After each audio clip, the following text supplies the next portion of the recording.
Hello everybody, welcome to the Redmen TV and my match reactions. After two pre-season games at Anfield tonight, Liverpool took on two different athletic club sides. We named two completely different 11s, completely different squads, more or less. Only one lad remained from the first game to the second game. Armin Pesci stuck around on the bench after playing a role in the second half of the first one. Liverpool very much named a mix and match first side, it's fair to say. A couple of senior lads dotted in with some real youngsters. Only one senior centre-back fit and available to on the slot tonight, which was quite telling and kind of speaks as to where we're at in terms of the transfer situation as well. Obviously, we're all sort of very, very, very excited beyond belief about Alexander Isak and the possibilities that lie there.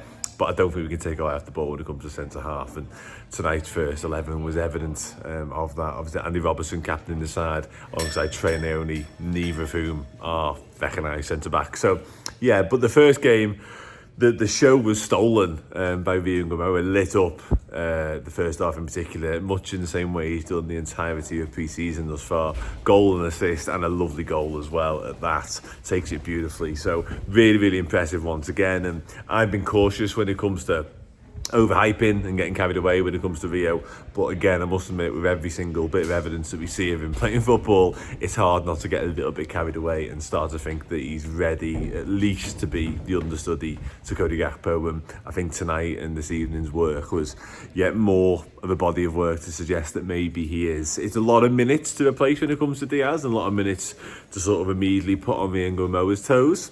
But my word, is his talent really, really special. Strikes fear into defenders every time he gets the ball. So yeah, really impressed with him once again. Lovely goal as well to boot. Darwin Núñez on the score sheet too, which is always nice. Lovely goal for Harvey Elliott as well. And I'm not going to stand there and say that he was definitely saying goodbye to Anfield and to the Kop afterwards, but he's definitely seemed emotional. So we'll wait and see how that pans out. But yeah, nice finish for Harvey as well. And yeah, Liverpool, like I say, good value for that first win. 4-1, comfortable, commanding, really sort of, dismantled that athletic side at times as well. The second game was a much stronger 11. And no surprises there, given those that weren't involved in the first, of course. Mo Salah captaining the side, which is nice. Mo Salah getting the opening goal as well, combining with Hugo Ekitike. A link-up and a combination, a relationship I think we'll all be desperate to see some more of too. Should mention as well, speaking of strikers, who we're desperate to see more of, Jayden Dan's got a run out in the first game as well, as did many, many youngsters. Nick Laffey comes on, Lewis Kumas came on late on as well, so really, really young bench. But yeah, Jayden Dan's back in the fold is always a positive, I think, because we've seen what he can do, we've seen what he's all about a couple of times at Anfield as well, and he's got something. He just needs to stay fit and he needs to keep playing. So yeah, really positive to see him. But I think in the second game, again, more of the senior lads involved. I do think there were lots of plus points. I think Florian Wirtz was a major one. He is that sort of player that gets you excited when you watch him, much in the same way that Rio is. But he always wants the ball, he's always available, he's great in tight spaces, his layoffs and just his understanding of what's going on around him just seems to be very, very natural. He knows what to do and he sees what to do really quickly. It's almost like second nature to him. And he's obviously still very new, he's still getting integrated into the side, he's still getting integrated into the system and what Slot wants and even his teammates. But there's already this telepathic just ability and vision that he has to know the right thing to do at the right time more often than not, and there's still so much more to come as well, of course, of it. But yeah, there's a few standout performances from the second game in particular. For Cody Gakpo, obviously the goals were one thing and they were sort of a key reason as to why he did stand out, but I thought his all-round performance was really impressive too. I thought Ibu at the back looked properly solid. Mamardashvili makes a big save late on as well. Nicely, Chiesa gets some minutes into his legs, whatever the future holds there as well. He's another one who falls into that bracket, I think it's fair to say. But yeah, all in all, a decent run out, I think, for the large majority of the lads. Arne Slot clearly likes this double header strategy. We saw it last year in a slightly different guise, obviously with two different opponents. One game with fans, one game without fans. This time, the same opposition, both with fans inside Anfield. So clearly Arne Slot sees the value and sees the positives from doing it this way. Yeah, I'm not sure what they are, but I'm sure he knows far better than I do exactly what he does get out of this. And obviously, we are now on the cusp of the Community Shield.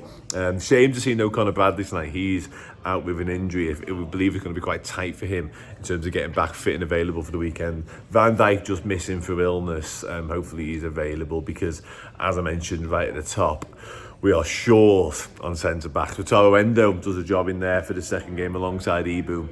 And Marvin Allo comes on as well. I thought Wellesley, look in the first game when he come on, looked quite impressive and quite assured, actually, at the back, to be fair. But we are putting square pegs in round holes a little bit back there. And it's not something you really want to be doing this close to the start of the action proper. Whether people count the Community Shield is a different conversation. But yeah, we are on the absolute brink of the Premier League being back. And defensively, in terms of numbers, we are light, really, really light. But yeah, I think all in all, like I say, loads of positives to take from tonight. I think the Mo Salah penalty miss is one that won't live long in the memory. He'll certainly want to put that to the back of his mind. If there's a time to miss a penalty, Mo, in front of the cop, it's probably in a nothing pre-season friendly that matters not, I think it's fair to say, and that is when he chose to do it. Got it all wrong, didn't he? The Penenka was not well executed, I think it's fair to say, but that's by the by at this point. He'd already got his goal for the night. Took his goal lovely as well. Well picked out by Ekitike and found him unmarked. And unmarking or not being close to Mo Salah in the penalty area doesn't feel like a great tactic for an Athletic. It's a bold strategy. Let's see how it pays off. It didn't particularly pay off. But yeah, I think all in all, decent night at Anfield. I'm going to pop in and see what else is going on in a moment. But we are done and dusted for pre-season.